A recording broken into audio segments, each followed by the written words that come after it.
What's going on, everybody? Welcome into episode 158 of MudWatch Sports Podcast on this Friday, April 24th, 2026. I'm your host, Zach Malum. But before we get started, please subscribe below. Follow all of my social accounts. Let's start things off in the world of football as we recap the first round of the 2026 NFL Draft. The Las Vegas Raiders had the number one overall pick yesterday, and they took quarterback Fernando Mendoza out of Indiana, the Heisman Trophy winner, a national champion, and Mendoza heads out to Las Vegas at number one overall. The New York Jets sat at number two overall. It's been a debate for months. Linebacker Arvell Reese out of Ohio State, edge rusher in David Bailey out of Texas Tech. The Jets decide with the number two overall pick to select David Bailey, the edge out of Texas Tech. He slots right into the Jets defense as a very dangerous pass rusher, and we'll get to him in just a bit. The Jets continued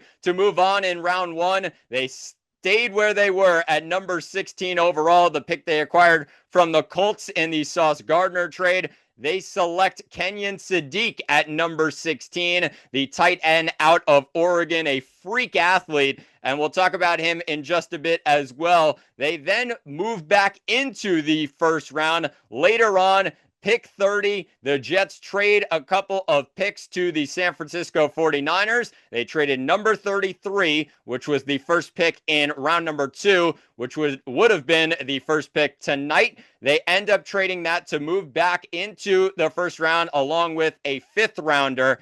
And the Jets select their guy in wide receiver Omar Cooper Jr., one of Fernando Mendoza's weapons on that national championship team out in Indiana. And Omar Cooper Jr. gonna have an impact. The Jets get two weapons out wide, a tight end and a wide receiver. If I'm being honest, I didn't love the pick of David Bailey at number 2 overall. I wanted Arvell Reese, the linebacker out of Ohio State. His versatility both off the ball at linebacker as well as on the edge. I felt like it would have been a huge piece to this Jets defense. But as the hours go by, I'm more and more liking this pick of David Bailey, knowing that Aaron Glenn is on the hot seat. He knows that heading into this year. If the Jets start off real slow, Aaron Glenn's gone. He needs an impact player right now on this defense, whereas Reese, it's a little bit more of a development phase, and we'll get to him in just a bit going to the New York Giants. I like the pick in Bailey more and more as the hours go by. He's going to have an impact right off the edge for this Jets team, as well as the picks that the Jets had later in the rounds. The Jets get a star man on the defensive side of the ball in Bailey, and then the biggest need after that, get weapons for Geno Smith and this offense. They started out at number 16, Kenyon Sadiq, and a lot of people questioning right there why they didn't take a wide receiver. I like that they did not reach on Omar Cooper Jr., knowing that maybe he would be there later in the round or even in the second round. They would be able to get him. They grabbed Kenyon Sadiq at the right spot there, and Sadiq is a freak athlete, just breaking combine records left and right for a tight end. He's going to play a little more 12 personnel with Mason Taylor, who the Jets drafted out of LSU last year. On the other side, 12 personnel, get the wideouts going, get some playmakers on the outside. You got Omar Cooper Jr. You also have Garrett Wilson there. And I really like what the Jets did with their 3 picks in round number 1, also going up to get their guy in Omar Cooper Jr. at number 30, where a lot of people were talking about him at 16. You get him in a real solid spot, and all you have to give up is an extra 5th round pick to the 49ers, 179 overall. Really like what the Jets did to end the night after not really loving what they did early on with Bailey. But I really like that Aaron Glenn is almost going for it this year, knowing his job is kind of on the line. And I think Darren Muji is seeing that as well,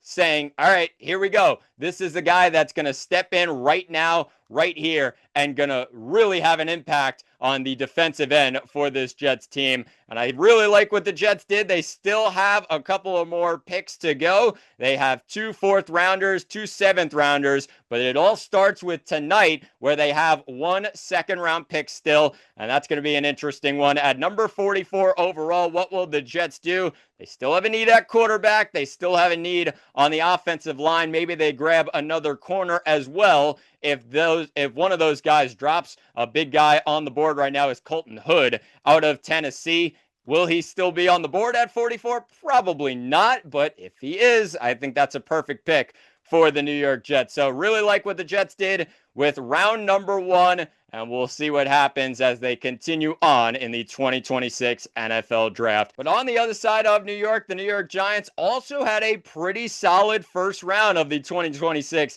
NFL Draft. The Giants sat at number 5 overall in John Harbaugh's first draft as the Giants head coach. They had a real solid first round. And at number 5, somebody falls in their lap, a guy who is projected to go in the top 3 of this year's draft. Arvell Reese, the linebacker out of Ohio State, falls to number 5, and the Giants say thank you very much. A huge chess piece that the Giants add to their defense, a guy who could play off the ball at linebacker, at outside linebacker, as well as on the edge. They have a lot of guys on this defense that they're going to move around, but I think John Harbaugh is very happy that he has a chess piece now like Arvell Reese, where it's a little bit more of a development phase rather than a guy like David Bailey who's probably ready for the pros on day 1. Arvell Reese is also a guy who's ready for the pros. You tweak a couple things here and there, but this guy is ready to roll. 20 years old and all the potential in the world.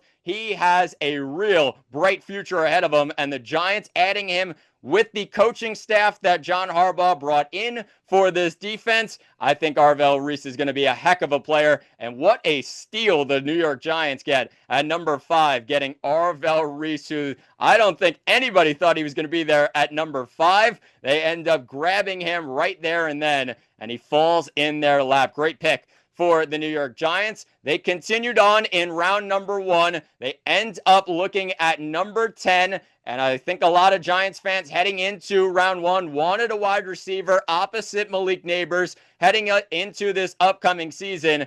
And of course, 2 wide receivers go off the board in the top 8 of this year's draft. One of them at number 4, the real stunner, and Carnell Tate going to the Tennessee Titans, the wideout out of Ohio State. You also have Jordan Tyson, projected to be the number 1 wide receiver in this year's draft. He goes number 8, the wideout out of Arizona State, heads to New Orleans, and the Giants sit at number 10. Don't want to reach on another wide receiver. The next couple of receivers, Mekhi Lemon out of USC, as well as Omar Cooper Jr., who went to Indiana and went to the New York Jets ultimately at number 30, as well as Denzel Boston. Those were the next 3 wides, but it seemed like there was a huge gap between the top 2 wides in Tate and Tyson and then the rest of the wide receiver class. So the Giants end up at number 10 after they traded that pick. They traded Dexter Lawrence. They traded for that number 10 overall pick.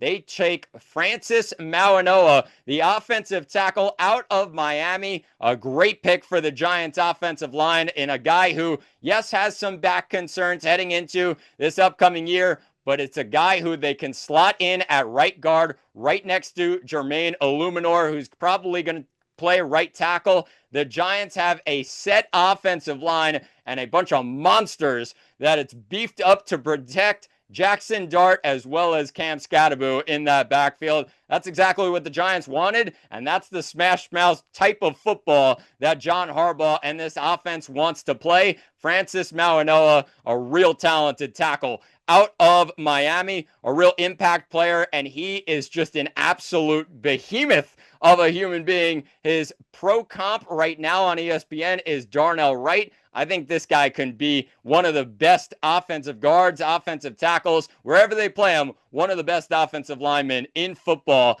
And he said it on stage when the Giants drafted him. They looked at him and said, "What do you got to say to Jackson Dart? I'm ready to die for you, man." That's exactly the type of player that Mauigoa is. 6'5", 329. He's going to be a huge impact player on the Giants offensive line. A great first round for the New York Giants nonetheless. They had a great couple of picks. Number 5, number 10, couple of guys that they did not really think were going to fall to them in either spot. You maybe thought Reese would be gone by 5. You also thought the same at number 10. Mauigoa could have been one of the top tackles off the board in that top 10. And I think the Giants are very happy with what they were able to do on day one of the NFL draft. They have a couple more picks starting tonight. One pick in the second round. It's the 5th pick in the second round, and the Giants will select at number 37 overall. We'll see what happens, what they do with that 5th pick in the second round. It's going to be interesting. I'm very curious to see what the Giants are able to do with that one. And I think looking towards the rest of the draft as well, they got a couple of needs. The still need of wide receiver probably. And could Denzel Boston be the guy that's on the board still for this Giants team? Could they draft him if he's still there with the 5th pick in the second round tonight? We'll see what happens. The Giants feeling good after round one, though. Two great players in Reese and Mauanoa. They add on each side of the ball. Really solid draft for John Harbaugh and his guys on day one of the NFL draft. Shifting things to basketball, as the New York Knicks were in action last night. Game 3, first round of the Eastern Conference playoffs. And the Knicks fall to the Atlanta Hawks 109-108 down in Atlanta. And Atlanta takes a shocking 2-1 series lead in the Eastern Conference first round. They are the 6th seed. The Knicks are the 3 seed.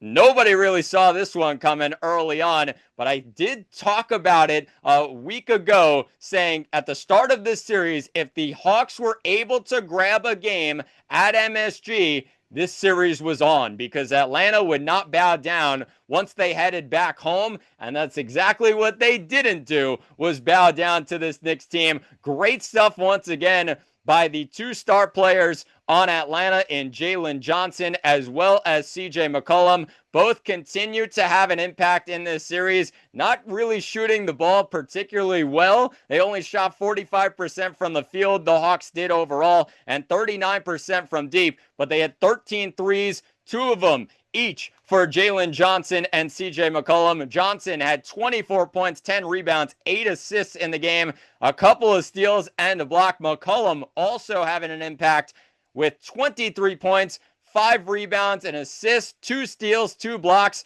He made a couple threes, like I mentioned. Just real stunning plays by the Atlanta Hawks and real bad plays by the New York Knicks, where they don't even get a shot up on the last possession. Just no excuse for that. The Knicks are down 1. They end up coming all the way back. Atlanta had a pretty big lead throughout this game, and the Knicks fight back. Give them credit. They were trailing by as much as 18 midway through this one, but it comes down to the last possession, and Atlanta made a play. The Knicks did not. And it's a real gut punch to the New York Knicks, who continue to find ways at the end of games to just not get over the line. They come up short in big moments, and that's really what the story has been for this Knicks team. They end up having real great contributions from OG Anunoby in this game. Not many after that, but when you look at OG Anunoby, 29 points, 9 of 16 shooting from the field, 4 of 8 from deep, 9 rebounds, an assist, a steal, 3 blocks. That's the guy that should have gotten the shot on the last possession. Nowhere close to it. Jalen Brunson, 26 points in the game. He only shot 11 of 23 from the field, 0 of 5 from deep. Not good enough from the Knicks star player. 3 rebounds, 4 assists. He had 3 turnovers, and the biggest one at the end of the game. Cat also had 21 points in 34 minutes, 17 rebounds in the game. They got Deuce McBride going off the bench, 15 points. He hit 5 3-pointers for the Knicks to almost keep them in this one. But the big disappointment all season long and all the last couple of seasons, I know he had a good series against Boston last year, and people were starting to turn their eyes on him and say, okay, maybe he's not as bad. I mean, Mikal Bridges, 0 points, 21 minutes in a playoff game when the Knicks need him the most. He's starting for them, and he's only playing 21 minutes. He was minus 26 on the plus-minus on the evening. That is just nowhere close to good enough. 0 of 3 from the field, 0 of 2 from deep. 0 points from a starter in the playoffs. A guy you traded 5 first-round picks for. There's no excuse for it. The guy is just absolutely killing this Knicks team. You need something from him. Anything at all. He gives you a donut in the first round of the NBA playoffs. I mean, that's just the biggest problem for this Knicks team is Mikal Bridges being in the starting lineup and doing absolutely nothing to help them win a ball game. They just cannot catch a break with that. And of course, the Knicks now trail 2-1 in the Eastern Conference first round. I do still believe in this Knicks team. I think they'll come back and win this series, whether it is in 6 games, probably now with Atlanta grabbing the 2-1 series lead. It has to go to a 6th game now. If necessary, it goes to a 7th game. I think the Knicks will win the series. They are the better team, in my opinion. I think when you look at this Knicks team and the stars that they have, Atlanta has a couple of stars on their side and Jalen Johnson, CJ McCollum. I know Kuminga has had a couple of good games off the bench. They are very reliant on those guys, whereas the Knicks, I think they have more depth. I think they have some guys that they can really rely on to have a great game for them. But it's going to have to come soon. And I think the Knicks are really sensing that right now, that they are not as good heading into this first round matchup as maybe they thought they were. I thought they were going to breeze by the Atlanta Hawks. Really not the case right now, and the Knicks have to bounce back. It is game 4 in a couple of days. It's actually game 4 tomorrow down in Atlanta, 6 o'clock start, and the Knicks come into this game as 1.5-point favorites, total sitting at 214.5. Must win. Win the ball game. Win this game and get yourself back to MSG for game 5, tied at 2 in the series. Do not put yourself in an elimination spot at MSG in a couple of days in game 5. I think the Knicks will handle business here. Hopefully they learn from what they did in game 4 or game 3 and the mistakes that they made and end up really fixing that pretty quickly heading into tomorrow's game, a 6 o'clock start between the Knicks and the Hawks, the 3-seed Knicks, the 6-seed Hawks. What a battle it is right now in the Eastern Conference first round. And the Knicks head into tomorrow's game as the favorites. Let's finish things off today in the world of baseball as both New York teams were in action this weekend. We start things up in the Bronx as the New York Yankees coming off back-to-back series sweeps. It started Friday to Sunday. They took down the Kansas City Royals 3-0 at Yankee Stadium, and then they headed to Fenway, the rivalry series between the New York Yankees and the Boston Red Sox. And the Yankees, Tuesday to Thursday, take down the Red Sox 3-0. And you look at these two series overall, the difference, well, after the Yankees had lost a couple of games in a row, you weren't feeling as positive. They got swept by the Rays down in Tampa. They split the series with the Angels, a team that they should probably beat easily in a 4-game series. Then they go into these two series against Kansas City and Boston.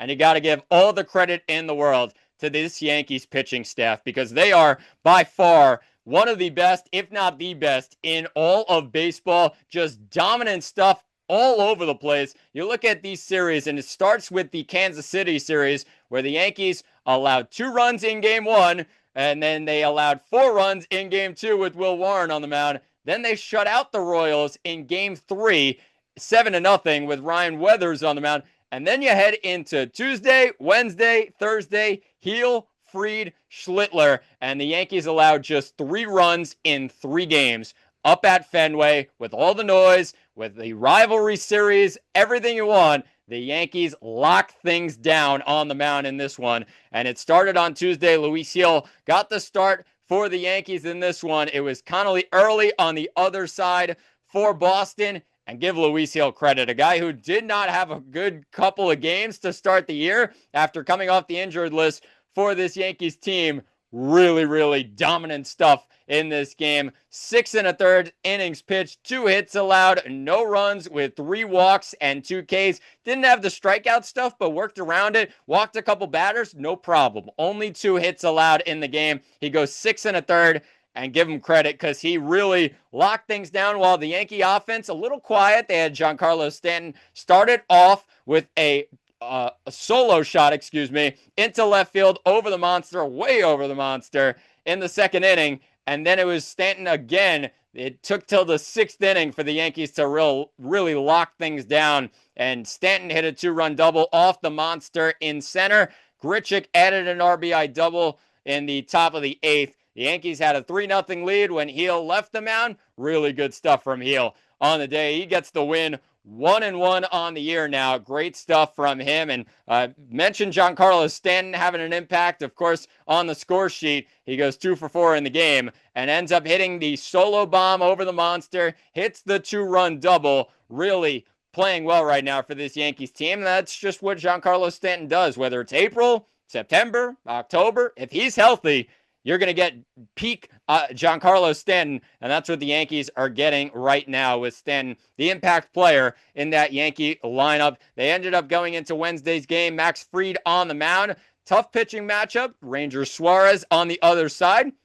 No problem at all, as Ahmed Rosario started the game for the Yankees, and in the top of the first, launches one left center field, 416, and over the monster as well, as Aaron Judge and Giancarlo Stanton came in to score. The Yankees, in the blink of an eye, first inning, have a 3-0 lead. Ahmed Rosario, again, in the top of the third inning, hits a sac fly, moves the runner, and Aaron Judge comes in to score. It's 4-0 Yankees. It got a little antsy towards the back end, but it was Brent Hedrick who locked things down as Max Fried went 8 innings in the game, 100 pitches, so they had to take him out. But only 3 hits allowed, no runs, 2 walks, 9 Ks. Great game for Max Fried, and the ERA is at 2.40 right now. Great stuff from him, and they get to Ranger Suarez early on, the Ahmed Rosario game in Game 2 of this 3-game set. Then you look at the finale, and it was once again the pitching that got the Yankees over the line.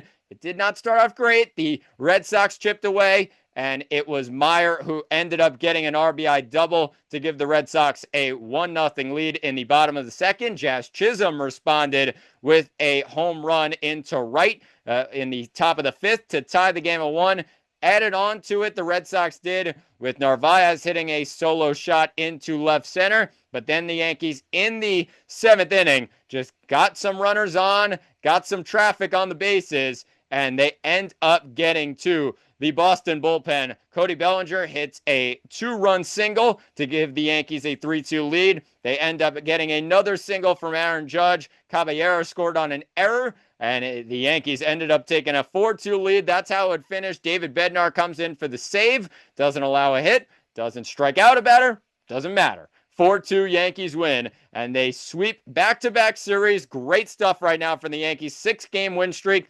And it's a lot of it, the credit to the pitching. I give credit to the offense a little bit as well. They came back in games and started chipping away towards the end of games. But I got to give full credit to the Yankee staff because, I mean, everybody was sort of having a doubt session for the last week or so, especially after those series against Tampa as well as Los Angeles.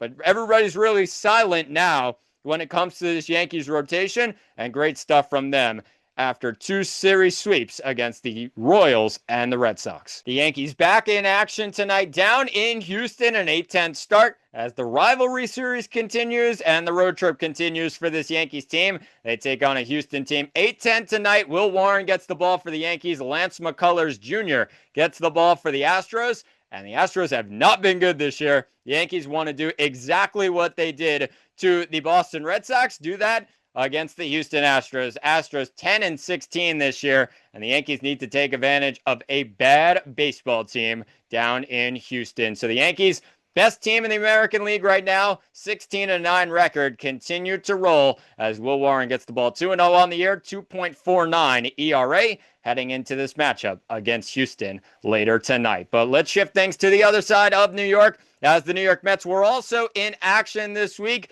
And it hasn't been good times lately for the New York Mets, going on that 12-game losing streak. That was their longest since 2002. They end up snapping that, though, in this previous series. They were coming off of plenty of sweeps, especially in that 12-game losing streak. They got swept by the Athletics. They got swept by the Dodgers. They got swept by the Cubs. And then it looked like they were going to be in good shape heading into Game 1 against the Minnesota Twins on Tuesday, where the Mets went into the 9th inning with a tie score, 3-3, but looking to figure things out. They actually went into the 6th inning with a 3-0 lead after Francisco Lindor hit a 3-run bomb all the way into right field. and he crushed that ball. Gave a lot of confidence and let a lot out with that scream that Lindor had when hitting that one. They ended up taking a 3-0 lead. Byron Buxton responded against Nolan McLean, taking him deep with a 2-run bomb to left field. And then Keishel ends up hitting a RBI single in the 7th, another RBI single in the 9th. That one off Devin Williams. And Williams blows the save or blows the opportunity for a win and just completely gets crushed out of this game. He goes the really rare 0+ in this game as well. Just the 1 hit allowed, but 2 earned runs, 3 walks, no Ks, 21 pitches, only 9 strikes thrown for Devin Williams. Not a great outing for him, and the Mets end up dropping the first game of the 3-game set. And like I said, the losing streak was up to 12 at that point, and it couldn't get any worse from there. Could it? Could it get any worse from there? You look at the Mets the next day, and Juan Soto's back in the lineup. A little bit of confidence for this Mets team. You add Juan Soto back, and that's going to be a game changer, a lot of people thought, for this Mets team heading into the next couple of series and finishing off this series. But then in the 4th inning, the Mets ended up taking a lead with Francisco Alvarez hitting an RBI double into center. Francisco Lindor, as he's running around the bases, you could see the grimace on his face, not feeling good, and he left the game with calf tightness, and Lindor going to be out for a while now. That's not a great sign for this Mets team. They lost Juan Soto for a little bit, but it looks like they're going to lose Francisco Lindor for even longer than they were without Juan Soto. Not a great sign for the Mets, but they do find a win, and that's really the most important part. They won a game for the first time in a couple of weeks. They end up winning 3-2 after Mark Vientos hit an RBI single in the bottom of the 8th. Brett Beatty came in to score. 3-2 Mets, and Luke Weaver came in and locked the door and shut things down with the win. He moves to 2-0 on the year, 1.1 innings pitched, and then you have a hit allowed with no runs, 1 walk, and 3 Ks. Great stuff from him. Really locking things down at the back end of this bullpen with no Devin Williams available in this one. The Mets end up getting the win, and that's a real sigh of relief for Mets fans after continuing to go on that 12-game slide. They finish off the series with Minnesota with another win, and that's going to give you confidence. 10-8. There was a lot of offense in this game. Didn't need to be a lot of offense as the Mets bullpen just completely imploded for the good part of this game. Christian Scott started off pretty slow and ended up only allowing 1 earned run, but he had 5 walks and was taken out after an inning and a third in his season debut. His first appearance for the Mets in the majors since 2024. He got Tommy John, of course, after that. They locked things down for the most part. Tobias Myers, David Peterson went pretty much half the game or most of the game, but it was Craig Kimbrell that got into trouble, and the Twins end up hitting a grand slam. Ryan Jeffers in the top of the 8th to tie the game at 7. The Mets responded. Bo Bichette, what a huge hit for Bo Bichette, who hits a 3-run double into left field. He scores 3 with a 10-7 Mets lead. They lock things down with Devin Williams after a bit of a debacle. Huáscar Brazoban coming back out for the first out for the Mets in this inning, and they end up getting the win, though, with Devin Williams getting the save. Great stuff from him. He bounces back. He actually got the win instead of the save in this one. He pitched 2/3 of an inning, 3 hits allowed, 1 earned run with no walks, 2 Ks. Wasn't easy, but got over the line. And the Mets end up winning the game 10-8 to win the series against Minnesota and their second consecutive win at Citi Field. The Mets are right back in action tonight at Citi Field as they welcome the Colorado Rockies to town for a 3-game set in Queens, and it starts tonight. 7:10 start as Freddie Peralta gets the ball for the Mets. A 1-2 record, 4.05 ERA this season. Michael Lorenzen on the other side for the Rockies, the right-hander, 1-2, 7.48 ERA. Not great stuff from the Rockies. They're 10-16 on the year, 3-10 away from home this year, and they have to be looking for a bounce back, but the Mets also continue to be a better team than their record says. 9-16. They are a better team than 9-16, and they'll start to rack up wins. You would think in these next couple of series, the Rockies as well as the Nationals coming to town next, and the Mets, we will see what happens. It starts tonight. Get a win. That's all that matters. Continue to rack up wins. And Freddie Peralta trying to bounce back after a couple of bad outings where he got a couple of losses. Not all his fault in a lot of the games. Some of them due to the bullpen coming in, allowing a lot of runs for him and inherited runners against him. I think when you're looking at it, though, the Mets are the better team here than the Colorado Rockies. They just got to prove that.